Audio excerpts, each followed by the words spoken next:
భక్తి సంస్కృతి ఆధ్యాత్మిక జీవనపై ఆర్కే వేదాంతం గారి ప్రవచనాలు. తెలుగు సంస్కృత భాషల పండితులు, సామిరి పంచానన దివ్యపీఠ వ్యవస్థాపకులు ఆర్కే వేదాంతం గారు. హిందూ ధర్మ పరిరక్షణకు ఆయన చేస్తున్న కృషి అమోఘం. హిందువుల ఆచార వ్యవహారాలు, సంస్కృతి సాంప్రదాయాలపై ప్రజలను జాగృతి చేస్తున్న ఆర్కే వేదాంతం గారితో భక్తి సంస్కృతి కార్యక్రమం. భక్తులతో దేవాలయాలు ధనుర్మాస ఉత్సవాలు శాస్త్రీయతతో జరుపుతున్న తరుణంలో జనవరి 1ని నూతన సంవత్సరంగా జరుపుటకు ప్రేరణ ఎవరు అన్న విషయాలను ఆర్కే వేదాంతం గారిని అడిగి తెలుసుకుందాం.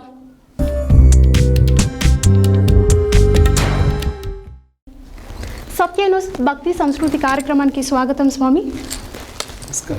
గురుగారు, మరి ఇప్పుడు ధనుర్మాసాన్ని మార్గశిర మాసం అని అంటున్నారు, ధనుర్మాసం అని అంటారు, అదేవిధంగా దీక్ష అని కూడా అంటారు, వ్రతము అని కూడా అంటారు. అసలు ఏంటి వీటికున్న తేడాలు ఏంటి బాబు? శ్రీ గురుభ్యో నమః. మంచి ప్రశ్న అడిగారు. ధనుర్మాసమా, మార్గళి మాసమా, వ్రతమా, దీక్ష, ఏది సరైనటువంటి మాట? చాలా మంచి ప్రశ్న. అయితే ఇక్కడ మనకు మన సంప్రదాయంలో అంటే కాలగణనలో భారతీయులది ఒక ప్రత్యేకమైనటువంటి విధానం. ఆ విధానంలో చంద్రుడి యొక్క గమనాన్ని పట్టి కాలగమనం నిర్ణయిస్తారు. సూర్యుని యొక్క గమనాన్ని బట్టి కూడా కాలగమనాన్ని నిర్ణయిస్తారు. చంద్ర గమనాన్ని బట్టి నిర్ణయించేదాన్ని చంద్రయానము అంటారు. సూర్య గమనాన్ని బట్టి నిర్ణయిస్తే దాన్ని సౌరయానము అంటారు. మన దాదాపు ఉత్తర భారతదేశం అంతా కూడా చంద్రయానాన్నే పాటిస్తూ ఉంటుంది. అదేవిధంగా దక్షిణ భారతదేశం అంతా సౌరయానాన్ని పాటిస్తూ ఉంటుంది. చంద్రుడు మృగశిర నక్షత్రంలోకి వచ్చాడు కాబట్టి పౌర్ణమిలో మృగశిర నక్షత్రంలో చంద్రుడు ఉంటే దాన్ని మార్గశీర్ష మాసం అంటారు. అదేవిధంగా అక్కడేమవుతుంది, అక్కడంటే సౌరమానంలో దక్షిణం ప్రాంతంలో ఏమవుతోంది, సూర్యుడు ధనుస్సు రాశిలోకి వస్తున్నాడు. 12 రాశులు మేషం వృషభం ఉంటాయి కదా, అలా ధనుస్సు రాశిలోకి వస్తున్నాడు. ధనుస్సు రాశిలోకి వచ్చినప్పుడు దీన్ని ధనుర్మాసం అని అంటున్నారు. అయితే ఇక్కడ అసలు దీన్ని వ్రతమా, దీక్ష ఎవరు చేశారు, ఎందుకు చేస్తున్నారు, అది మనకి ఇప్పుడు కావాల్సింది. ఇప్పుడు మనం చెప్పుకోబోతున్నటువంటి కథ ఏదైతే ఉందో నిజంగా జరిగింది. ఇప్పుడు మనకు కథ, ప్రతి చరిత్ర అంతే, ఒకప్పుడు వాస్తవం, తర్వాత చరిత్ర కథలాగా అనిపిస్తూ ఉంటుంది.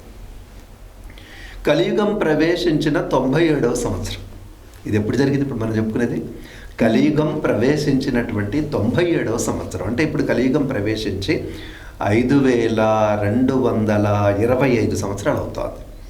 ఇప్పుడు మనం చెప్పుకుంటుంది కలియుగం ప్రవేశించిన 97వ సంవత్సరం చెప్పుకుంటున్నాం. అంటే సుమారు ఒక 5000 సంవత్సరాలకి పూర్వం చెప్పుకుంటున్నాం. 5100 సంవత్సరానికి పూర్వం చెప్పుకుంటున్నాం. అలాంటి సందర్భంలో శ్రీవిల్లిపుత్తూరు అని శ్రీరంగం దగ్గర తమిళనాడులో ఉంటుంది.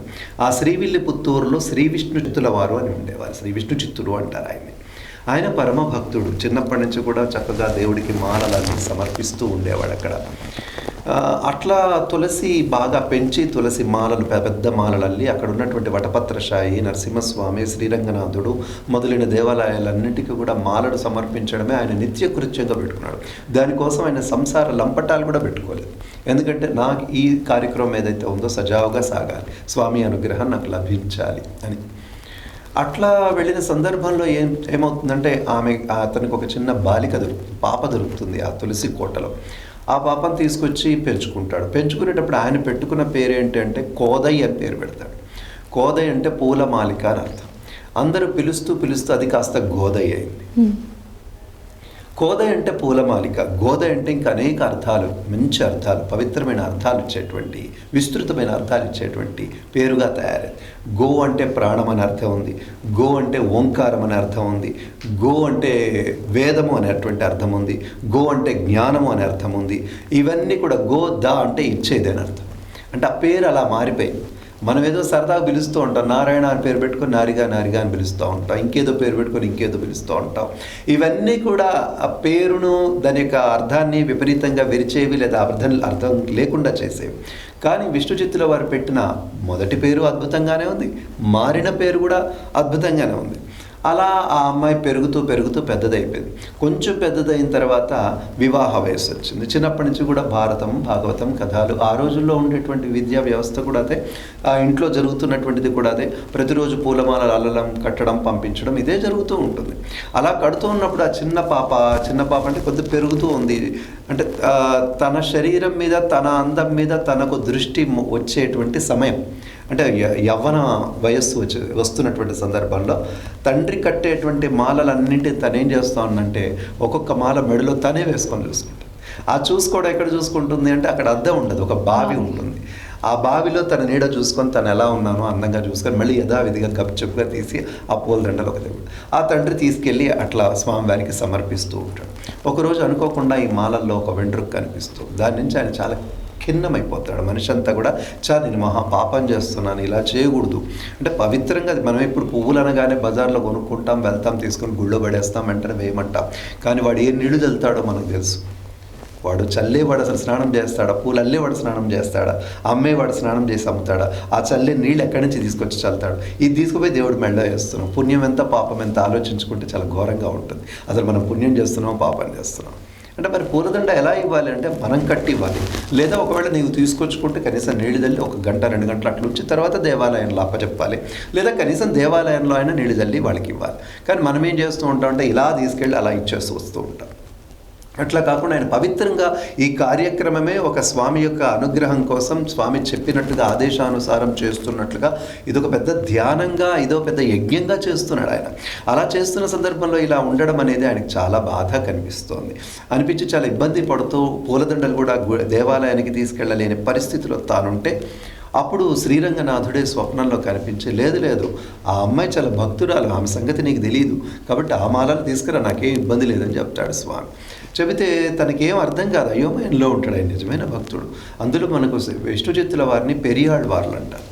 ఆళ్వార్లు అంటే భక్తిలో మునిగి తేలినవారు అంటే భగవత్ సాక్షాత్కారం లభించినటువంటి వారు స్వయంగా భగవత్ సాక్షాత్కారం లభించినటువంటి మహానుభావులు. వారికంటే ముందు కూడా కొంతమంది ఉన్నప్పటికీ వీరినే పెరియాళ్వార్లు అంటారు. ఎందుకంటారంటే అది వేరే వృత్తాంతం, ఇప్పుడు మనకు అది కొంచెం పెద్దదిగా అవుతుంది కాబట్టి దాన్ని మనం తగ్గించి చెప్పుకుంటే వారిని పెరియాళ్వారు కూడా అంటారు. అలా వారు ఏం చేశారంటే స్వామివారు ఆజ్ఞాపించారు కాబట్టి తీసుకెళ్ళి ఈ మాలనే ఇవ్వడం. కొంతకాలానికి ఆ అమ్మాయిని అడిగారు, నువ్వు ఎవరిని పెళ్లి చేసుకుంటావు అంటే ఆ అమ్మాయి ఏమడిగిందంటే ఎవరు గొప్పవాడో వాడిని కదా పెళ్లి చేసుకోవాలి, ఎవడు ఉత్తముడో వాడిని కదా పెళ్లి చేసుకోవాలి. ఈ ప్రపంచంలో అందరికంటే ఉత్తముడు అంటే ఎవరు చెప్పావు నాన్న, నువ్వు పురుషోత్తముడు అంటే శ్రీమన్నారాయణుడు అనే చెప్పావు కదా, శ్రీ మహావిష్ణువు అనే చెప్పావు కదా, శ్రీకృష్ణుడు అనే చెప్పావు కాబట్టి నేను కృష్ణుడే పెళ్లి చేసుకుంటాను. సహజంగా ఏం చెప్పాలి అంటే తను చిచ్చా అట్లా ఉండదు, మనమైతే ఏం చేస్తాం, అది ఉట్టి బొమ్మ అట్లా పెడతాం, పూజ చేస్తాం, కానీ దాన్ని పెళ్లి చేసుకుంటారా, దాన్ని పలుకుతుందా, మాట్లాడుతుందా, ఇట్లా మాట్లాడతాం మనం. కానీ ఆయనకు సాక్షాత్ రంగనాథుడే కలలో కనిపించి చెప్పాడంటే ఆయన చేస్తున్న పూజ నిజమైందే, వేస్తున్న మాల నిజమైందే, అక్కడున్న స్వామి నిజమైన వాడు. ఇప్పుడు కాదని ఎలా చెప్పగలుగుతాడు? కాబట్టి ఆయన చెప్పలేదు. భాగవతంలో మనకేముంటుందంటే కాత్యాయని వ్రతం అని ఒకటి ఉంటుంది. గోపికలందరూ కృష్ణుడిని చేరడం కోసం, పొందడం కోసం కాత్యాయని వ్రతం అని చేస్తారు. అది ఎప్పుడు చేస్తారంటే మార్గళి మాసంలో, అంటే మార్గశీర్ష మాసంలో చేస్తారు. అందుకని గోదాదేవి ఏం చేస్తుందంటే మార్గశీర్ష మాసంలో, ధనుర్మాసంలో, అంటే ధనుర్మాసం అంటే సౌరమానం ప్రకారం సూర్యుడు ధనుస్సు రాశిలో ప్రవేశించినప్పుడు, కాబట్టి మార్గశీర్ష మాసం చాలా గొప్పది కాబట్టి ఈ వ్రతం చేద్దామని చెప్పేసి అమ్మ ఈ వ్రతం చేయడానికని పూనుకుంటుంది. ఆ విధంగా దీన్ని మార్గశీర్ష మాసంలో చేస్తారు కాబట్టి మార్గళి అని, ధనుర్మాసంలో చేస్తారు కాబట్టి ధనుర్మాసోత్సవం అని అంటారు. ఇంకా మనకు 2 ప్రశ్నలు ఉన్నాయి. ఏంటది? వ్రతమా, దీక్ష? వ్రతం అనేది ఒక్కరోజు వ్రతం చేస్తారు ఎవరైనా, 2 రోజులు వ్రతం చేస్తారు. కానీ ఇక్కడ చూడండి, 1 రోజులు వ్రతం. 1 రోజులు ఈ వ్రతం చేస్తే ఏం జరుగుతుంది అంటే అమ్మ చరిత్ర తెలుసుకుంటే సరిపోతుంది, గోదాదేవి చరిత్ర తెలుసుకుంటే సరిపోతుంది. అయితే అట్లా వ్రతము అంటే కొన్ని నియమాలకు కట్టుబడి ఒప్పుకొని చేసేటువంటిది ఏదైతే ఉంటుందో, అంటే నిత్యం మనం పూజ చేసుకుంటాం, దాన్ని పూజ మాత్రమే అంటాం. ఆ పూజకు పెద్దగా నియమాలు ఉండవు. అంటే మీరు ఒకవేళ ఊరికి వెళ్ళారనుకోండి, ఆ రోజు పూజ చేయరు, ఇంట్లో ఉన్నారు, వీలైంది చేస్తారు. ఓ రోజు సమయం ఎక్కువగా ఉంది, ఎక్కువ పూజ చేస్తారు. ఇట్లా దానికి వేరే నియమాలు ప్రత్యేకంగా ఉండవు. అయితే వ్రతం అనే దానికి ఏంటంటే తప్పకుండా పాటించాల్సిన నియమాలు కొన్ని ఉంటాయి. అలా ఉంటేనే దాని వ్రతం అంటారు. అదేవిధంగా దీన్ని కూడా మార్గళి మాసంలో కొన్ని నియమాలు పాటిస్తూ ఉండాలి. ఆ పాటించి చేస్తారు కాబట్టి దాన్ని వ్రతం అంటారు. మరి దీక్ష ఎందుకంటారు? దీక్ష అంటే ఏమిటి? నాకు కావలసినటువంటి ఫలితం ఏదైతే ఉందో నాకు అందే వరకు వదలకుండా నేను దీన్ని చేస్తాను, తాడో పేడో తేల్చుకుంటా. నిరాహార దీక్ష, ఆ దీక్ష, ఈ దీక్ష అంటారు కదా. అమ్మ కూడా అలాంటి దీక్షను చేసింది. ఏమిటి ఆ దీక్ష? గోదామాత చేసిన దీక్ష ఏమిటి అంటే, కృష్ణ పరమాత్మ నా దగ్గరికి వచ్చి నన్ను వివాహం చేసుకోవాలి, చేసుకునేంత వరకు దీన్ని కొనసాగిస్తాను అని చేసింది కాబట్టి ఇది దీక్ష అంటారు. ఇప్పుడు మన వాళ్ళు కూడా చాలామంది వివాహం కానీ వాళ్ళు లేదా భార్యాభర్తలు అనుకూలంగా లేనటువంటి వాళ్ళు ఈ వ్రతాన్ని చేస్తే తప్పకుండా సత్ఫలితాలు పొందుతాయి. ఈ విధంగా ఇది ఒక 5000 సంవత్సరాల కంటే పూర్వమైనటువంటి ధనుర్మాసం, మార్గళి మాసం. గురుగారు, ఇప్పుడు మీరు అంటున్నారు ఇది ఎప్పుడో 5000 సంవత్సరాల క్రితం మొదలైంది అంటున్నారు. అది కూడా తమిళంలో ఉన్న శ్లోకాలు అనమాట. మరి ఇది అసలు తెలుగు రాష్ట్రాలకు లేదా నార్త్ ఇండియన్ కానీ ఎలా విస్తరించబడింది? అదేవిధంగా ఇప్పుడు తమిళంలో ఉన్న శ్లోకాలు తమిళ్లోనే చదువుతున్నారు ప్రెసిడెంట్ అయితే. మరి దాన్ని మనం తెలుగులో అనువాదించుకుని కూడా చదివితే తప్పేమి ఉండదంటారా? ఇది చాలా జటిలమైన తర్వాత అవసరమైన కూడా ప్రశ్న. అయితే ఇక్కడ చాలా తమిళనాడులో చేసిన వ్రతం అసలు మనకెందుకు, అక్కడ చేసినటువంటి వ్రతం ఇక్కడికి ఎలా వ్యాపించిందంటే, భక్తి అనేటువంటిది భావం మాత్రమే ప్రధానం. భక్తి అనేటువంటిది ఎక్కడ ఉన్నప్పటికీ కూడాను ఆ భావం అంటే ఎక్కడెక్కడో ఉన్న దేవుడి దగ్గరికి మనం వెళ్తూ ఉంటాం. పలానా చోట అసలు ఎందుకు వెళ్తారు వీళ్ళందరూ దేవుడి దగ్గరికి? ఆ యాయరుగుట్టకి ఎందుకు వెళ్ళాలి? ఇంట్లో కూడా పెట్టుకుంటున్నాం కదా. ఆ తిరుపతికి ఎందుకు వెళ్ళాలి? ఇంట్లో కూడా పెట్టుకుంటున్నాం కదా దేవుణ్ణి. అంటే మనం అక్కడికి వెళ్ళడం దేనికోసం అంటే భగవద్ గుణానుభవము అంటారు దాన్ని ఏమంటారంటే భగవద్ గుణానుభవం. నీ ఇంట్లో నువ్వు కూర్చొని నువ్వు చేస్తే నీకు కలగని అనుభవం ఏదో అక్కడ తప్పకుండా నీకు ఒకటి కలిగే అవకాశం ఉంటుంది. అనుభవము, అనుభూతి, భగవద్ గుణానుభవం అంటే ఏంటి? దాని అర్థం అంటే ఆయన యొక్క లీలలు, ఆయన యొక్క చరిత్ర, ఆయన తిరిగినటువంటి స్థలాలు అవన్నీ తలుచుకుంటే మనలో ఒక అద్భుతమైనటువంటి అనిర్వచనీయమైనటువంటి అనుభూతి కలుగుతుంది. ఆ అనుభూతి కోసమే అసలు పూజ చేయడం. థ్రిల్ అంటారు చూసినారా? ముందు అది కావాలి, మనస్సుకు ఆ అనుభవం కావాలి. ఏదో రొటీన్గా చేయాలి కాబట్టి చేసాం, పెట్టాలి కాబట్టి దేవుడి దీపం పెట్టాం, అట్లా కాదు. ఆ అనుభవం కావాలి. ఆ అనుభవం ఎక్కడ ఎలా దొరుకుతుందో అక్కడ ఆ విధంగా వెళ్ళడం అనేది సహజంగా జరుగుతూ ఉంటుంది. ఆ అనుభవం ఎంత దూరం దొరికినా దాన్ని మనం తీసుకుంటూ ఉంటాం. అంతేగా ఉత్తర భారతదేశంలో కూడా బోడంత మంది భక్తుల కథలు మన దగ్గరికి వచ్చాయి. ఎందుకంటే మన భారతదేశం మొత్తం కూడా భక్తి అలా వ్యాపిస్తూ ఉంటుంది. ఇది ప్రధానంగా వ్యాపించడానికి కారణం ఏంటంటే భగవద్ రామానుజులు. ఇప్పుడు మనం సమతామూర్తి అని చెప్పబడుతుంది కదా, ఆయన భగవద్ రామానుజులు. ఆయనలో ఉన్న విశిష్టత ఏమిటి? వారు ఏం చేశారు అంటే వారు ప్రతిరోజు భిక్ష ఎత్తుతూ ఉంటారు. సహజంగా యతులందరూ కూడా మధుకర వృత్తం చేస్తూ ఉంటారు. యతులందరూ భిక్ష ఎత్తుతున్నారు.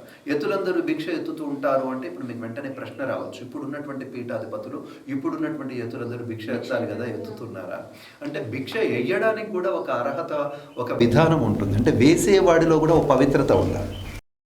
ఇప్పుడు మామూలుగా ముష్టెత్తుకునేవాడికి వేసేటువంటిది కాదని. నా ఇంటికి సాక్షాత్తు ఒక యతి వస్తున్నాడు అని దానికోసం పవిత్రంగా ఆయన కోసం తీసి పెట్టాడు. మామూలుగా మనకు ఎక్కువైందో ఇష్టం లేదో ఏదో వేస్తే బాగుండు అట్లా సానుభూతితో వేసేది కాదు ఇది. అలాంటి పవిత్రంగా ఈరోజు మనకు అలాంటిది ఎక్కడ దొరుకుతుందంటే బాసరలో మీకు కనిపిస్తుంది. బాసరలో అక్కడ ఒక 40 రోజులు ఉండేవాళ్ళు కొన్ని ఇండ్లలో చెప్తారు, అమ్మ మేము రేపటి నుంచి వస్తామని. అలా వస్తే వాళ్ళ కోసం వీళ్ళు ఎదురు చూస్తుంటారు భోజనం చేయకుండా. అలా పొద్దున్నే వెళ్ళి అలా తీసుకొని వస్తారు. దాన్ని మధుకర వృత్తి అంటారు. అందుకని ఆ రోజుల్లో భగవద్ రామానుజుల వారు, ఆ రోజులు అంటే 1000 సంవత్సరాల క్రితం, జరిగిందేమో 4000 సంవత్సరాల క్రితం. ఇప్పుడు మనం చెప్పుకోబోతున్నది 1000 సంవత్సరాల క్రితం. 1000 సంవత్సరాల క్రితం భగవద్ రామానుజులు ఏం చేశారంటే ఆయన ఇంటింటికి తిరిగి వెళ్ళి భిక్ష ఎత్తుతూ ఉంటారు కదా. అలా భిక్ష ఎత్తుతున్నటువంటి సందర్భంలో ప్రతిరోజు ఈ తిరుప్పావై పాశురాన్ని అనుసంధానం చేస్తూ వెళ్ళేవారు. ప్రతిరోజు కూడా తిరుప్పావై పాశురాన్ని చదువుతూ ఉండేవారు. అలా తిరుప్పావై పాశురాన్ని చదువుతూ భిక్ష ఎత్తుతూ ఉండేవారు. అందుకే వారికి తిరుప్పావై ఆచార్యులు అన్నారు, బిరుదు ఒకటి. అంతేకాదు వారికి ఇంకొక బిరుదు కూడా ఉంది. ఒకరోజు అంటే ఈ గోదామాత ఏం చేసిందంటే అక్కడ తిరుమాలింషోరు అని చెప్పేసి అక్కడ దగ్గరలోనే ఒక ఆలయం ఉంటుంది. ఆయన సుందర బాహు పెరుమాళ్ళు అంటారు. నాకు కనుక కృష్ణుని భర్తగా ఇస్తే నీకు ఒక 108 గంగాళాల్లో పాయసం పెడతాను అని స్వామికి దండం పెడుతోంది. పెడుతూ ఆమె వివాహం అయ్యి వెళ్ళిపోయిన తర్వాత ఆమె మళ్ళీ రావడానికి కానీ ఆ పాయసాన్ని స్వామికి అప్పచెప్పడానికి కానీ వీలవ్వలేదు. అవ్వకపోతే ఆ మొక్కు కూడా ఈయనే తీర్చారు. గోదాగ్రజులు అంటారు. అంటే ఒక అమ్మాయి మొక్కుని ఎవరు తీరుస్తారు? తండ్రి తీరుస్తాడు, భర్త తీరుస్తాడు, అన్న తీరుస్తాడు. ఈయన తండ్రి కాదు, భర్త కాదు, భగవద్ రామానుజులు. మరి ఏ స్థానంలో ఉన్నారు? అన్న స్థానంలో ఉండి అది తీర్చారు. ఆమె ఆడబడుచు, ఈయన అన్న స్థానం. అందుకని గోదాగ్రజులు అని పిలుస్తూ ఉంటారు. ఎవరిని? భగవద్ రామానుజులు. అదిగో ఆ విధంగా వారు తిరుప్పావై పాశురాలని అన్ని చోట్ల అనుసంధానం చేశారు. ప్రతి దేవాలయంలో కూడా, వైష్ణవ దేవాలయాలు అన్నింటిలో కూడా ఈ ధనుర్మాసంలో తప్పకుండా ఆ విధంగా అనుసంధానం చేయబడుతూ ఉంటుంది. అయితే ఇక్కడ ఇంకొక విషయం కూడా మనం గమనించాలి. 1000 సంవత్సరాల తర్వాత దీన్ని ఇంకాస్త విశేషంగా వ్యాప్తి చేసిన వారు మన చిన్నజీయర స్వామి వారు. దీని ఆ క్రెడిట్ అంటారో, ఇదేమంటారో, ఆ పేరు ఘనత తప్పకుండా వారికి దక్కుతుంది. ఎందుకు అని అంటే అంతకుముందు ప్రతి దేవాలయాల్లో ఆ అర్చకులో వాళ్ళు వీళ్ళు తెలిసిన 10 మంది కూర్చొని చేస్తూ ఉండేవాళ్ళు. దీన్ని సామాన్యులు కూడా, అంటే నీలాంటి వాళ్ళు, కాలేజీ పిల్లలు కానీ, ఎవరైనా గృహిణులు కానీ, అందరు కులాలతో మతానితో దేనితో సంబంధం లేకుండా, ఇంకా ఆంధ్రాలో కొంతమంది మహమ్మదీయులు కూడా తిరుప్పావై పాశురం చదువుతూ, అంటే ఎవరైనా కానీ తిరుప్పావై పాశురం చదివే విధంగా అద్భుతమైన కార్యక్రమాలు చేసి తిరుప్పావైన విశేషంగా ఈ రోజుల్లో వ్యాప్తి చేసినటువంటి మహనీయులు చిన్నజీయర్ స్వామి గారు. ఆ విధంగా మనందరిలో కూడా వ్యాప్తి వచ్చింది. ముఖ్యంగా ఆ వ్రతానికి ఉండేటువంటి ప్రత్యేకతే మనల్ని ఆ మార్గం పట్టించేసి, దానికోసం పెద్దగా ఏం చేయాల్సిన అవసరం లేదు. దాంట్లో ఆ ప్రత్యేకత ఉంది. ఆ ఫలితం కూడా అందుకున్న వాళ్ళే కదా చేస్తారు, అందని వాళ్ళు ఎందుకు చేస్తారు? అట్లా అనమాట దాని యొక్క విశేషం. సరే గురుగారు, ఒక చిన్న బ్రేక్ తీసుకుందాం. భక్తి సంస్కృతి కార్యక్రమంలో చిన్న బ్రేక్.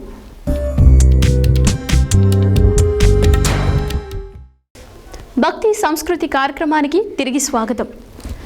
గురుగారు, మరి ఈ ధనుర్మాసంలో ఏవైతే శ్లోకాలు ఉన్నాయో అవి తమిళం భాషలో ఉంటాయి, పాటలు కూడా తమిళంలోనే ఉంటాయి. మరి తమిళ శ్లోకాలే చదవాలా, వీటిని తెలుగులో కూడా అనువాదించుకుని కూడా వాడచ్చా? అవును, ఇందాక మనం అనుకున్నాం ఈ ప్రశ్న. అయితే విషయం ఏంటంటే ఎవరు వాళ్ళ భాషలోనే పాడుకుంటారు. అంటే ఇప్పుడు నార్త్ ఇండియన్, ఉత్తర భారతదేశంలో ఒక భక్తుడు ఉంటే ఆయన హిందీలోనే పాటలు పాడతాడు. ఆయన వచ్చేసి మన తెలుగులో పాడాడు. ఏ ప్రాంతం కూడా దాంట్లోనే పాడతారు. పాడినప్పుడు దాన్ని మనం అట్లాగే ఎందుకు అనుసరించాలి, మన భాషలో ఇంకా చక్కగా తాదాత్మ్యంగా పాడుకోవచ్చు కదా, ఈ విధంగా మాట్లాడుతూ ఉంటారు. ఇది ఇక్కడ ఒక విషయం ఉంటుందమ్మా, ఏమిటంటే భగవదాదేశము, భగవదావేశము అని 2 ఉంటాయి. భగవద్ అనుభవం అని 3 ఉంటాయి. భగవద్ ఆదేశం అంటే భగవంతుడు ఆదేశించడం, నువ్వు ఈ పని చెయ్యి అని ఆదేశించాడు. అలా ఆదేశించినటువంటి వాళ్ళు ఎవరు అంటే వాల్మీకిని ఆదేశించాడు, రామాయణం రాయి అని చెప్పేసి ఆదేశించాడు. ఎవరి ద్వారా? నారదుడి ద్వారా. అందుకే రామాయణం ఈ రోజు వరకు కూడా నిలబడింది. అది భగవద్ ఆదేశం అంటారు. తర్వాత భీష్మాచార్యుల వారికి ఆదేశించాడు, ఏమని? విష్ణు సహస్రనామాన్ని వీళ్ళకి తెలియజేయి అని, పాండవులకు తెలియజేయమని ఆదేశించాడు. కాబట్టి భగవద్ ఆదేశాన్ని చెప్పారు. ఆ ఆదేశాన్ని పాటించాడు కాబట్టి ఆయన, అంటే భగవంతుడు ఎవరికి ఆదేశిస్తాడు? ఆ అర్హత కలిగిన వాళ్ళనే కదా ఆదేశించది, ఎవరిని పడితే వాళ్ళని చెప్పరు కదా. అలా భగవంతుడి ద్వారా నిర్ణయించబడినాడు కాబట్టి భీష్ముడు రాజైనప్పటికీ, క్షత్రియుడు అయినప్పటికీ, పితామహుడైనప్పటికీ మనం భీష్ముడిని భీష్మాచార్యులు అని పిలుస్తాం. అంటే ఆచార్య పదవి ఇస్తున్నాం ఆయనకు. అదేవిధంగా వాల్మీకి కవి కోకిల, ఆయనకు అసలు మొదటి స్థానం, కవులలో మొదటి స్థానం ఆయనకి ఇస్తున్నాం. అదేవిధంగా భగవద్ ఆదేశము అంటారు. తర్వాత భగవద్ ఆవేశము అంటారు. ఆవేశం అంటే తనకు దైవం తనలో ఉండి పలికిస్తున్నట్టుగా పలకడం. అది ఎవరిలో ఉంటుంది ఆ ఆవేశము అంటే, మనకు అన్నమాచార్య కీర్తనలో మీరు వింటారు. అవన్నీ కూడా లేదంటే 36,000 కీర్తనలు అంటే మామూలు. అంటే కూర్చొని ఒక స్క్రిప్ట్ పెట్టుకొని రాయగలరా? ఈరోజు అమ్మవారి గురించి ఇలా రాద్దాం, ఈరోజు వెంకటేశ్వర స్వామి గురించి ఇలా రాద్దాం అంటే ఒక ఆలోచనతో రాసేవా? అవన్నీ కాదు కదా. అవన్నీ ఆవేశం అంటారు, భగవద్ ఆవేశం. ఇప్పుడు వాగ్గేయకారులందరిది కూడా ఆవేశమే. అమ్మ కూడా వాగ్గేయకారుల కోవలోకి చెందుతారు. ఆమెలో 2 లక్షణాలు ఉన్నాయి. ఏమిటంటే భగవద్ ఆవేశం ఉంది, భగవద్ అనుభవము ఉంది. అంటే వీళ్ళందరికీ లేదా అనొచ్చు, వీళ్ళందరికంటే ఎక్కువగా ఉంది. ఎందుకు ఎక్కువగా ఉందని కూడా మీరు అడగచ్చు. మిగిలిన వాళ్ళకు ఉన్నటువంటి అనుభవం గురించి మనకు తెలియదు, కానీ అక్కడ శ్రీవిల్లిపుత్తూరులో శ్రీరంగనాథుడే వచ్చి ఆ అమ్మాయి నాకు కావాలి, నేను వివాహం చేసుకుంటాను అనేటంతగా ఆ పాటలు ఆ హృదయాన్ని కదిలించాయి, పరమాత్మ హృదయాన్ని కదిలించాయి ఆ పాట. కాబట్టి దాంట్లో అనుభవం కూడా ఉంది, ఆ ఆవేశం కూడా ఉంది, భగవద్ ఆవేశం. ఆ ఆవేశంతో ఏం చేసిందంటే 30 రోజులు ఆమె చేసింది ఏంటి? 30 పాటలు పాడింది అంతే. ఆ పాటల్ని పాశురములు అంటారు. వాటిని ఏమంటారు? పాశురములు అంటారు. తర్వాత పావై అంటే నోము అని అర్థం. ఆ నోము కోసం ఏం చేసింది ఆమె? రోజుకు ఒక పాట పాడింది. ఒక్క పాట పాడితే 30 పాటలు పాడితే దేవుడిలో ఐక్యం అవ్వచ్చా? ఇది మనం తెలుసుకోవాలి. ఏమంటే అసలు ఎన్ని సంవత్సరాల నుంచి 32,000 కీర్తనలు అన్నమయ్య వాడారు, రామదాసు బోళ్ళని వాడారు. సరే మనం ఎన్ని రోజుల నుంచి ఎన్నెన్నో ఏమేమో వాడుతున్నాం, మనకి ఎందుకు సాధ్యం కావట్లేదు, ఆమెకి ఎందుకు సాధ్యమైంది? ఇది మనం ఆలోచించాల్సినటువంటి అవసరం ఉంది. తర్వాత ఆమె తమిళంలో పాడుకుంది కాబట్టి మనం ఎందుకు ఆ తమిళాన్ని అనుసరించాలి, మనం ఎందుకు తెలుగులో పాడుకోకూడదు? ఎవరికి వాళ్ళు చక్కగా ఆ భాషలో పాడుకోవచ్చు కదా. అంటే భగవద్ ఆవేశము, భగవద్ అనుభవము ఉన్నటువంటి శబ్దానికి ఒక అద్భుతమైనటువంటి శక్తి ఉంటుంది, శబ్దశక్తి ఉంటుంది. మామూలుగా మనం కూడా రాసుకోవచ్చు, మనం కూడా పాడుకోవచ్చు. కానీ శబ్దశక్తి ఉంటుంది. ఉదాహరణకి నువ్వు ఈ దేశం గురించి, ఈ ధర్మం గురించి ఏదన్నా చెప్దాం అనుకున్నావు అనుకో, నీకే తెలియకుండా ఒక మాట మాట్లాడితే చాలా అందంగా ఉంటుంది. ఎలా జననీ జన్మ భూమిశ్చ స్వర్గాదపి గరీయసి. ఏం తెలుగు మాటల్లో అనలేమా?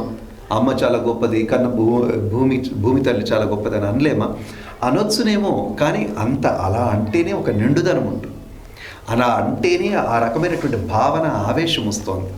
అంటే దాని అర్థం ఏంటి? ఆ శబ్దానికి ఒక శక్తి ఉందని అర్థం. శబ్దానికి కనుక ఆ శక్తి లేకపోతే అలా ఉండదు. అదిగో అల్లదిగో పాటను కూడా మన ఇష్టం వచ్చినట్టు మనం ఎంతమంది వెంకటేశ్వర స్వామి గురించి మనం పాటలు పాడుకోవట్లేదా? మనం ఆ తర్వాత రాసిన వాళ్ళు ఎన్ని వేల మంది ఉన్నారండి వెంకటేశ్వర స్వామి పాటలు. కానీ ఇప్పుడు మనం ఒక పాటను తీసుకొని, మీరు ఏదైనా ఒక హనుమాచార్య కీర్తన తీసుకోండి, దాంట్లో మీకు ఎన్నో కనపడుతూ ఉంటాయి. అదే మనం రాసుకున్న పాటల్లో అవన్నీ కనిపించవు. ఏ సినిమా పాటలు ఉన్నాయి కదా, అవన్నీ మీకు అనిపిస్తాయా? ఎందుకు అనిపించవు అంటే వాటిలో అనుభవం ఏమీ ఉండదు. కాకపోతే డైరెక్టర్స్ చెప్తారు, వాళ్ళు రాస్తారంతే. అందుకని ఆ పాటల్ని మళ్ళీ మళ్ళీ తలుచుకొని ఏదో పెద్దగా ఫీల్ అవ్వడానికి అట్లానే అన్ని పాటలు నేను తీసేయట్లేదు, సినిమా పాటలు. దాంట్లో కూడా కొన్ని విశేషమైనటువంటి పాటలు ఉన్నాయి, చాలా గొప్ప పాటలు ఉన్నాయి. అవి తలుచుకుంటే తెలుగు వీరులు ఎవరా పాట మీరు వద్దనుకున్నా అది వింటూ అంటే అసలు ఒళ్ళు గుగురు పొడుస్తూ ఉంటాం. ఇప్పుడు జెండా తీసుకొని బయటకు వెళ్ళాలనిపిస్తూ ఉంటుంది. అలాంటి కొన్ని పాటలు ఉన్నాయి, లేవని నేను చెప్పట్లేదు. కాకపోతే ఏంటంటే భగవద్ అనుభవము, భగవద్ ఆవేశము ఉన్నటువంటి ఆ మాటలైనా, ఆ పాటలైనా అవి ఏవైతే ఉంటాయో దాన్నే తీసుకుంటాం. ఎందుకు తీసుకుంటామంటే అది అలాగే మనలో కూడా ఆ అనుభవం ఎప్పుడో ఒకసారి వస్తుంది. అలా అంటే మనలో కూడా ఎప్పుడో ఒకసారి వస్తుంది. ఎందుకని సంస్కృత శ్లోకాలే చదువుకోవాలి? ఎందుకని జయ హనుమాన జ్ఞానగుణ సాగర జై కపీశ తిహులోక ఉజాగరని మనకు తెలియని ఆ ప్రాకృత భాషలోనే ఎందుకు మాట్లాడుకోవాలి? ఎందుకంటే ఆయనకు అది చదివితే ఆయనకు సాక్షాత్తు హనుమత్ సాక్షాత్కారం జరిగింది. ఓహో, దీనివల్ల జరిగిందా? అయితే దీన్ని ఎవరైనా ఏం చేస్తారంటే, ఏ చదువు చదివితే ఉద్యోగం గొప్పది వస్తుందంటే ఆ చదువు చదువుతాడు కదా వాడు. ఈ సబ్జెక్ట్, ఈ సిలబస్ చదివితే, లేదా ఐఏఎస్ నీకు ఎలా వచ్చింది ఎవరిని అడగండి, నేను ఎర్లీ మార్నింగ్ లేచి చదివా అంటే వీడు కూడా ఎర్లీ మార్నింగ్ లేచి చదవడం మొదలు పెడతాడు కదా. అదేవిధంగా మనం ఏం చేస్తున్నాం అంటే అనుకున్నది సాధించడం కోసం దగ్గరగా ఉండేవన్నీ వెతుక్కుంటున్నాం. తెల్లవారుజాము లేవడము, తలంటు స్నానం చేయడము, ఆ పాశురాల్ని చదవడము, వాటిని తమిళ భాషలోనే చదువుకోవడం. తమిళ భాషలో చదువుకోవడం వల్ల ఆమె పదాలని మనం తీసుకున్నట్టు, అమ్మ పదాలని మనం మాట్లాడుతున్నట్టు. రెండవది ఏంటి? ఆ హృదయాన్ని అర్థం చేసుకున్నట్టు. ఉదాహరణకి మనకు తమిళ భాషలో ఉన్నటువంటి ఈ పాశురాలకి కొన్ని వందల మంది భావాలు రాశారు. పెద్ద పెద్ద కవులు, మహానుభావులు రాశారు. రాసినప్పటికీ మీరు ఇప్పుడు ఆ తెలుగు ఒక దగ్గర పెట్టుకొని మీరు చూడండి, అవి కూడా చాలా గొప్పగా ఉన్నాయి, మామూలుగా లేవు. చిత్రకవి యాత్రేయ గారు రాశారు, దేవరపల్లి వెంకట శాస్త్రి గారు రాశారు, ఇంద్రగడ్డి హనుమత్ శాస్త్రి గారు రాశారు. ఇట్లా చాలామంది రాశారండి, బోళ్ళంతమంది రాశారు. వీళ్ళందరూ ఇంతమంది రాసిన తెలుగు అక్కడ పెట్టేసుకొని పక్కన ఒకసారి మీరు ఏదైనా ఒక పాశురాన్ని అక్కడ తీసి పెట్టుకుంటే ఎందుకో మనకే తెలియకుండా పాశురంలో బోల్డ్ అని తెలుస్తూ ఉంటాయి. అంటే ఇక్కడ ఇంకొకటి కూడా ఉంటుంది. ఏమిటి అంటే మీరు ఒక బావి గురించి చెప్పచ్చు, ఒక నది గురించి చెప్పచ్చు, ఒక కాలువ గురించి చెప్పచ్చు, ఒక సముద్రం గురించి చెప్పలేరు. ఎంత వర్ణించినా తక్కువే, దాని గురించి ఎంత చెప్పినా తక్కువే. ఇవన్నీ కూడా సముద్రం లాంటివి, ఒక్కొక్క పాశురం ఒక్కొక్క సముద్రం లాంటిది. మనం ఎందుకు దాన్ని అట్లాగే అభ్యాసం చేయాలి, అట్లాగే చదవాలంటే ఆ అనుభూతి, ఆ అనుభవం తెచ్చుకోవడం కోసం. అమ్మ కోసం కనీసం ఆ 4 మాటలు నేర్చుకోలేకపోతే ఎట్లా? అలా అంటే జనగణమని ఎందుకంటే అట్లాగే చదవాలి? దాన్ని కూడా తెలుగులో చేసుకోవచ్చు కదా. వందే మాత్రం ఎందుకంటే అట్లాగే చదవాలి? దాన్ని కూడా తెలుగులో చేసుకోవచ్చు కదా. అంటే ఆ భావన, ఆ సమైక్యత మనందరిలో కూడా ఆ రకమైనటువంటి దేశభక్తి రావడం కోసం చేసేటువంటి ప్రయత్నం. అదేలాగో దైవభక్తి కలగాలంటే ఇది చాలామంది అడుగుతుంటారు, హనుమాన్ చాలీసాను కూడా తెలుగులో చదువుకోవచ్చా? చదివారు కదా చాలామంది, చదువుకోవచ్చు, చదవలేరని కాదు. కానీ ఒక ఉద్దేశంతో చేస్తున్నప్పుడు మాత్రం, అంటే హనుమాన్ చాలీసాలో మనకే తెలియకుండా దాంట్లో కొన్ని బీజాక్షరాలు ఉన్నాయి, కొన్ని మంత్రం ఉంది అని చెప్తూ ఉన్నారు. కాబట్టి తిరుప్పావైలో కూడా మీరు వెతుకుతున్న కొద్ది బోల్డ్ అయిన రత్నాలు బయటపడుతూ ఉంటాయి. అందుకే ఇంతమంది చెప్తున్నా సరిపోవట్లేదు కదా. నాలాంటి సామాన్యుడు చెప్తున్నాడు, చాలా పెద్ద పెద్ద జిఆర్ స్వామి వారు లాంటి వాళ్ళు కూడా చెప్తున్నారు, అయినా జనం వింటూ ఉన్నారు. అంటే దాని అర్థం ఏంటంటే ఎంత చెప్పినా సరిపోనంత గని నిధి ఆ పాశురాల్లో ఉంది. కాబట్టి వాటిని అలాగే మనం తీసుకోవడం చాలా మంచి పద్ధతి, ఉత్తమమైన పద్ధతి. అట్లా అంటే భావం తెలుసుకోవాలి, కానీ భావాన్ని చదవకూడదు. పాశురం తమిళ పాశురాన్ని చదవాలి.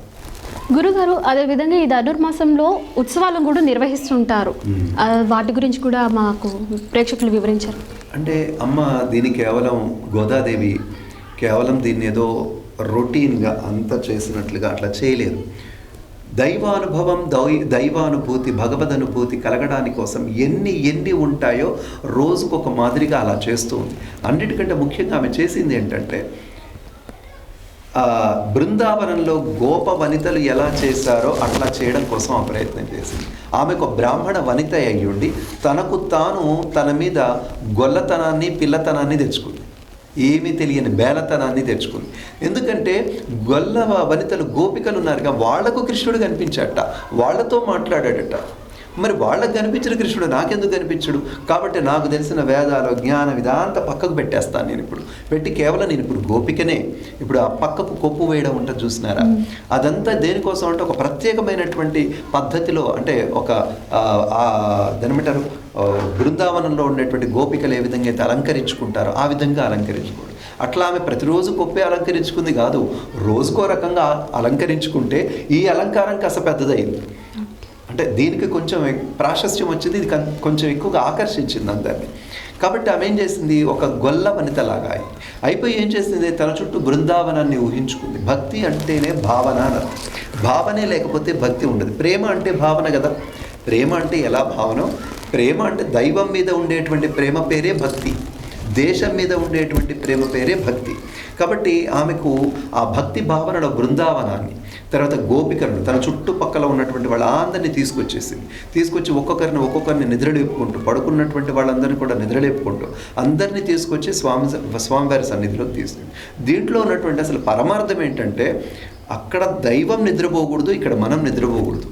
ఇది పరమార్థం, అసలు ముఖ్యమైన విషయం. ఆమె ఎందుకంత అలా చెయ్యాలి అంటే, రాముడిగా, కృష్ణుడిగా, ఇంకేదోగా ఎవ్వరూ చేయలేనటువంటిది ఏదైతే ఉందో నేను చేసి చూపిస్తాను అంటే, దాని అర్థం ఏంటంటే తరించడం, భగవంతుడు చేరుకోవడం, ఆత్మ సాక్షాత్కారం చేయడం లేదా భగవత్ సాక్షాత్కారం చేసుకోవడం ఈ జన్మకి ఇంత సులభమా, సాధ్యమా అంటే సులభమే, సాధ్యమే, నేను నిరూపించి చూపిస్తా చూడు అని చెప్పింది గోదావరి. ఓకే గురుగారు, ఈ ధనుర్మాసంలో అలంకారాలు, ఉత్సవాలు ఎంత విశేషమో అలానే ఈ మాసంలో చేసే నైవేద్యాన్ని కూడా అంతే విశిష్టత ఉంది.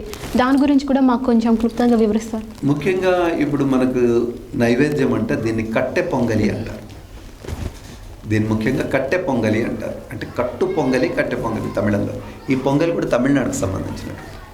దాంట్లో ఏం చేస్తారు అంటే జీలకర్ర వేస్తారు, కొంచెం బెల్లం వేస్తారు, కొంచెం నెయ్యి వేస్తారు, కొంచెం దానిమంటారు పెసరపప్పు వేస్తారు. తర్వాత వండడం కూడా ఎలా వండుతారంటే మెత్తగా ఉండరు, కొంచెం గట్టిగా ఉండేలాగానే వండుతారు. దానిమంటారు పొడిగానే ఉండేలాగా, మరీ మెత్తగా కాకుండా, అదే అన్నం ఏదైతే ఉంటుందో మరీ మెత్తగా కాకుండా ఉండేలానే వండుతూ ఉంటారు. దేనికోసం అంటే, ఇది ముఖ్యంగా మనం దీక్షలో ఉన్నాం, మనమే ముప్పూటలా తిని అది చేస్తున్నాం కాబట్టి దాని విషయం తెలియట్లేదు. కానీ కేవలం భగవద్గుణానుభవం కోసమే ప్రయత్నం చేసేటువంటి వాళ్ళు ఏం చేస్తారంటే, ఉదయం కొంచెం ప్రసాదం తీసుకుంటారు, మళ్ళీ సాయంత్రం ప్రసాదం తీసుకుంటారు. దానివల్ల ఏమవుతుందంటే, నీ శరీరంలో ఎలాంటి వికారాలు, అనారోగ్యాలు లేకుండా, జీలకర్ర కదా ముఖ్యంగా ఆరోగ్యాన్ని కాపాడటానికి, పెసరపప్పు, జీలకర్ర ఇవన్నీ కూడా మన ఆరోగ్యాన్ని కాపాడడానికి. మన ప్రసాదాలు అన్నీ కూడా అంతేనమ్మా. మీరు పులిహోర ఎంత తినండి ఏమవ్వదు. అసలు పులిహోర విచిత్రం ఏంటో, ఎంతగా తినేస్తుంటారు ఇళ్లలో, ఏది తినకపోయినా పులిహోర మాత్రం మీరు వండండి ఒక్క మెతుకు మిగలదు అసలు ఎవ్వరి ఇళ్లలో కూడా. ఇలా ప్రతి ప్రసాదానికి దానికి ఉండే ప్రత్యేకత, అంటే దాని వెనకాల ఆరోగ్య సూత్రాలు కూడా ఉన్నాయి. అంటే మనము బాగుండాలి, స్వామి బాగుండాలి, ఆరోగ్య సూత్రాలు కూడా. ఇలా కట్టె పొంగలని వండుతూ ఉంటారు, దాంట్లో జీలకర్ర ఎక్కువగా వేస్తూ ఉంటారు, మిరియాలు కూడా వేస్తూ ఉంటారు. ఇదంతా తమిళనాడు వంటకం అయినప్పటికీ కూడా మనందరికీ ఉపయోగకరమైంది, మనకు ఆరోగ్యకరమైంది. తర్వాత అమ్మ ఏం చేస్తుందంటే, దీంట్లో ఒకరోజు స్వామివారికి పోత్తి పాశురం అంటారు. ఈ పాశురాల్లో ఏం చేస్తారంటే, మనకు 10 పాశురం, మొదటి 5 పాశురాలేమో వ్రతం యొక్క నియమాలు తెలియజేయడం, రెండవ 10 పాశురాల్లోనేమో ఒక్కొక్కరిని నిద్రలేపుతూ ఉండడం. దాంట్లో ఎట్లా ఉంటుందంటే, ఎవరో గోపికను నిద్రలేపుతున్నట్టుగా ఉంటుంది. కానీ దాని వెనకాల అంతరార్థం ఏంటంటే, దానికి సంబంధించినటువంటి యోగులు, ఋషులు, ఆచార్యులు ఎవరైతే ఉంటారో వారిని నిద్రలేపుతూ ఉంటుందమ్మ. అది ఎలా తెలుస్తుందంటే, దాని అంతరార్థం తెలిస్తేనే తెలుస్తూ ఉంటుంది. అలా ఒక్కొక్క ఆచార్యుడిని నిద్రలేపుతూ ఉంటుంది. అంటే దాని అర్థం ఏంటి, మనం గుడికి వెళ్ళినప్పుడు నీ స్వార్థం కోసం సెల్ఫీ దిగినట్టుగా అలా వెళ్ళకూడదు, అందరం కలిసి వెళ్ళాలి. నేను చాలాసార్లు చెప్పాను, మన ఛానల్లో కూడా చెప్పాను, భజన్ ఔర్ భోజన్ ఏక్ సాయి కర్లీ అని చెప్పాను. భజన చేసినా భోజనం చేసినా అందరం కూర్చొని చెయ్యాలి, అందరం కలిసి. దానికే మన పెద్దవాళ్ళు ఒక మాటలు చెప్పారు, 10 మందిలో పరమాత్ముడు ఉంటాడు అని చెప్పారు. ఎందుకంటే అందరం కలిస్తే ఉత్సాహం, సాహసం, ధైర్యం, బుద్ధిశక్తి పరాక్రమ. షడైతే ఎత్ర తిష్టంతే తత్ర దేవోపి తిష్టతే. అంటే ఉత్సాహము, సాహసము, ధైర్యము, బుద్ధి, శక్తి, పరాక్రమం ఇవన్నీ కలిగినటువంటి వాళ్ళు 10 మంది ఒక దగ్గర కూర్చుంటే అక్కడ పరమాత్ముడు ఉన్నట్టేనంట. కాబట్టి ఏమిటి అంటే అమ్మ అందరినీ కలుపుకొని తీసుకెళ్తుంది. కనుక ఒకరోజు స్వామి లీలల్ని పాడుతుంది. ఆ తర్వాత భాగవతంలో ఉండేటువంటి స్వామి లీలల్ని పాడుతుంది. పాడుతూ ఏం చేస్తుంది, ఒకరోజు స్వామి వారికి హారతి ఇస్తుంది. ఆ హారతి ఇవ్వడాన్ని పోత్తిపాసనం అంటారు. ఒకసారి అంటే ఇన్ని రోజుల నుంచి వీరు నిరాహార దీక్ష చేస్తున్నారు. దీక్ష అనే పదం ఎందుకు వచ్చిందంటే అందుకోసమే వచ్చింది. నిరాహార దీక్ష చేస్తున్నారు. ఆ నిరాహార దీక్ష చేస్తూ స్వామి వారిని వెళ్ళగానే, కనపడగానే, చూడగానే పాయసం వండుకొని తింటారు. దాన్నే కూడారై ఉత్సవం అంటారు. దాన్ని ఏమంటారంటే కూడారై ఉత్సవం అంటారు. అలా పాయసాన్ని వండుకొని తినేటువంటి ఉత్సవం. అంటే ఇవన్నీ కూడా అనుషంగికంగా దాంట్లో అనుబంధంగా వచ్చేటువంటి ఉత్సవాలు. దీపోత్సవము, కూడారై ఉత్సవము, ఇలా ఇంకా అనేక ఉత్సవాలు దీంట్లో కలిపి చేస్తూ ఉంటారు. అవన్నీ కూడా భగవద్ గుణానుభవం కోసం, ఆ దీక్ష యొక్క రెట్టింపు అవడం కోసం, ఆ ఉత్సాహాన్ని రెట్టింపు అవ్వడం కోసం చేసుకునేటువంటి అద్భుతమైనటువంటి ధనుర్మాస వ్రతం ఇది. ఆ ప్రసాదంలో కూడా చాలా గొప్పతనం ఉంటుంది. భక్తి సంస్కృతి కార్యక్రమంలో మరో చిన్న విరామం.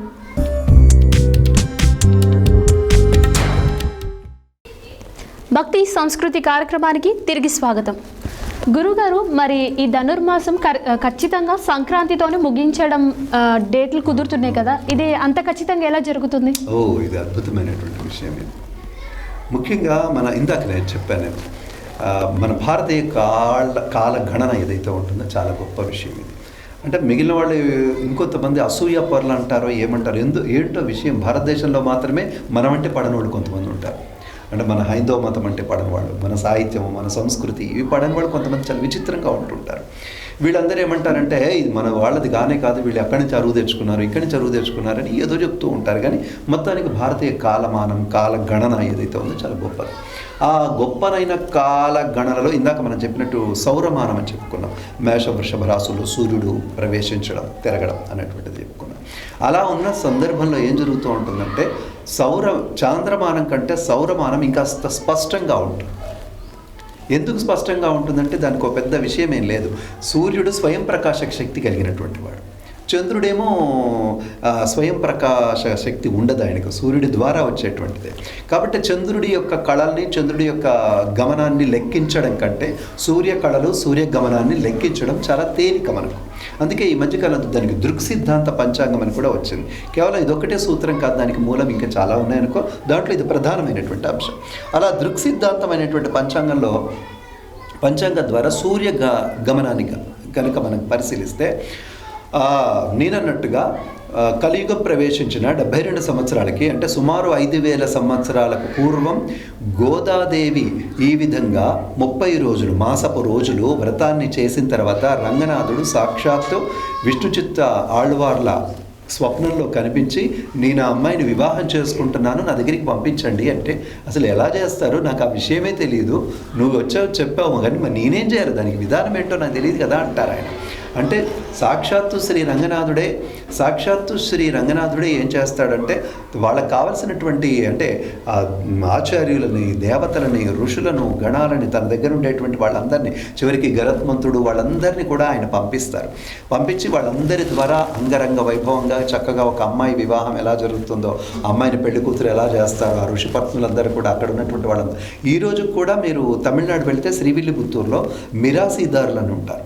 అంటే ఇప్పుడు నేను చెప్తున్నటువంటి విష్ణుచిత్త ఆళ్వార్లు ఉన్నారు కదండి, విష్ణుచిత్త ఆళ్వార్లకు సంబంధించినటువంటి ఆ వంశ పారంపర్యంగా ఉన్నవాళ్ళు ఈరోజు కూడా ఉన్నారు, ఇప్పటికి కూడా ఉన్నారు.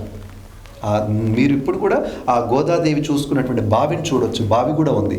గోదాదేవి దొరికిన తులసి కోటను చూడొచ్చు, అది కూడా ఉంది.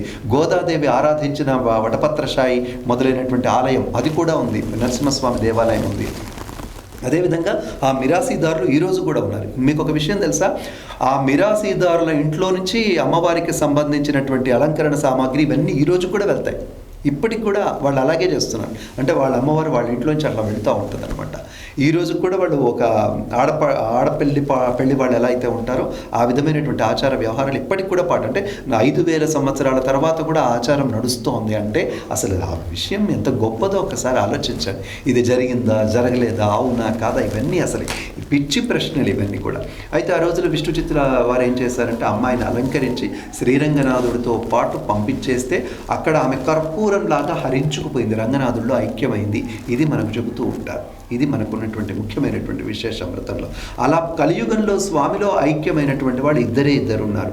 ఒకరు మన గోదామాత, ఇప్పుడు మనం చెప్పుకున్న గోదా. ఇంతకంటే ముందు తిరుప్పాణాళ్వార్ అని ఒక ఆయన ఉన్నారు. ఆయన కులానికి వచ్చి ఎస్సీలో మాలా మాదిగ అనేది ఖచ్చితంగా నాకు తెలీదు, ఉంది. కానీ వారు కూడా అలాగే శ్రీరంగనాథుల్లో ఐక్యమయ్యారు. ఆయన మునివాహనుడు అని కూడా పిలుస్తూ ఉంటారు. కలియుగంలో అలా ఇద్దరు ఉన్నారు. దాంట్లో గోదామాత కూడా ఉంది. గోదామాత తర్వాత అనుకుంటా, బహుశా తిరుప్పాణాళ్వారే ముందు అనుకుంటా. క్షమించాలి, తిరుప్పాణాళ్వార్ తర్వాత, గోదామాతే ముందు.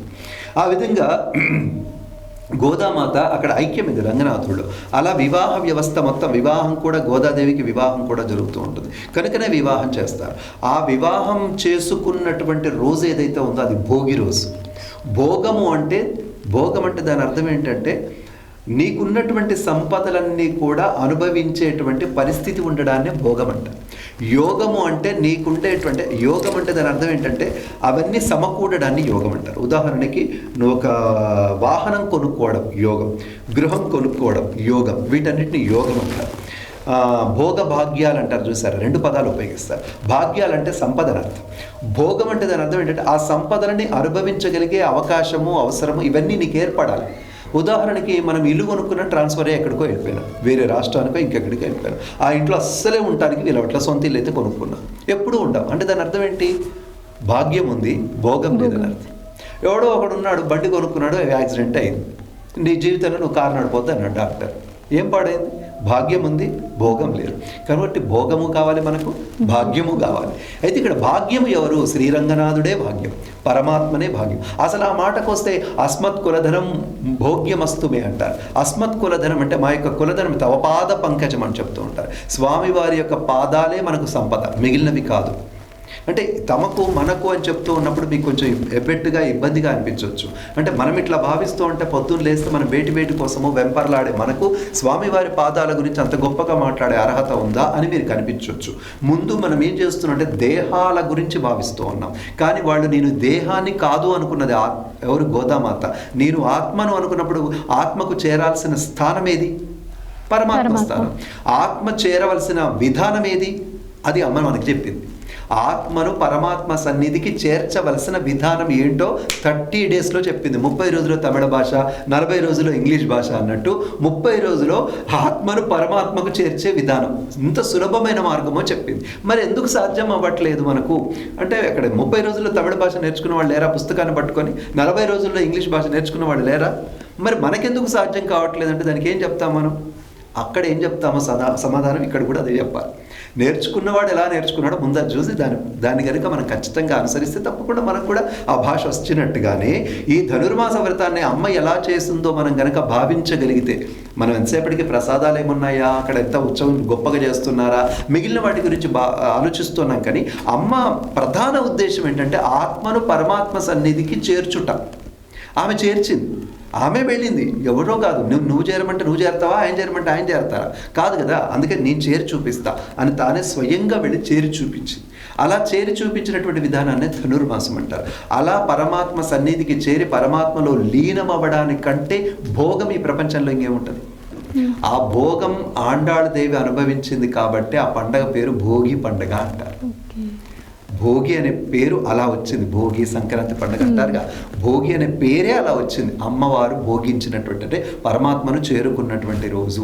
అంటే దాని అర్థం ఏంటంటే 5000 సంవత్సరాల క్రితం మన పంచాంగం ఖచ్చితంగా నడిచింది, ఈ రోజు కూడా మన పంచాంగం ఖచ్చితంగా నడుస్తోంది. అంటే ప్రపంచంలో మీరు ఎంత దూరం వెళ్ళినా భారతీయ పంచాంగం కంటే ఉన్నతమైంది, కాలగణన గొప్పది అంటూ ఉండదు, లేదు అని దాని అర్థం గర్వంగా చెప్పుకోవాలి ఈ విషయంలో. అది విషయం. ఓకే గురుగారు, మరి ఇంత గొప్ప శాస్త్రీయత, ఆధ్యాత్మిక విలువ ఉన్న మనకి అసలు జనవరి 1ని మన నూతన సంవత్సరంగా చాలామంది జరుపుకుంటున్నారు. దీనికి ప్రేరణ ఎవరు? ఇది అసలు సబబేనా?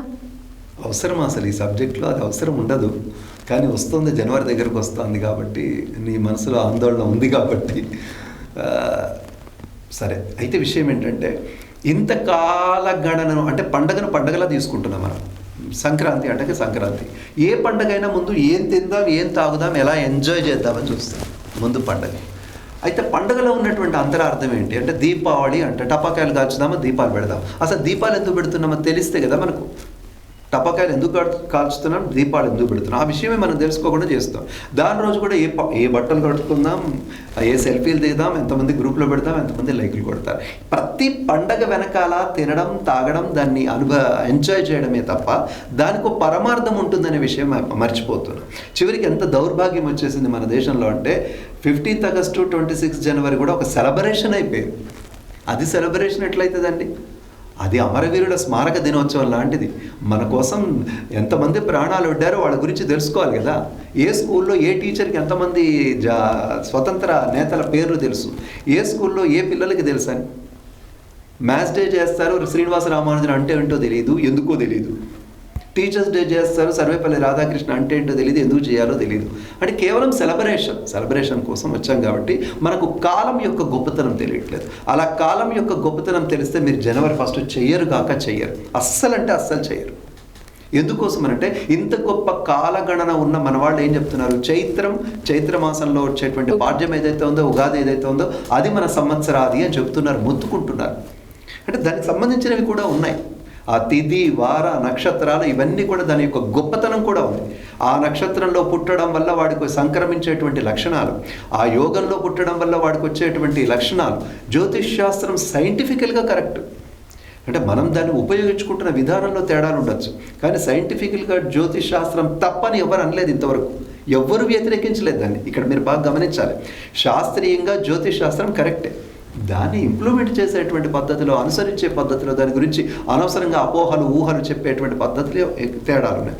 అదేవిధంగా ఇంత గొప్ప అంటే కాలగణన అంటే దాని అర్థం ఏంటంటే సూర్యుడి యొక్క గణనను మనము 5000 సంవత్సరాలకు అంతకంటే పూర్వమే చేసాం అనుకో.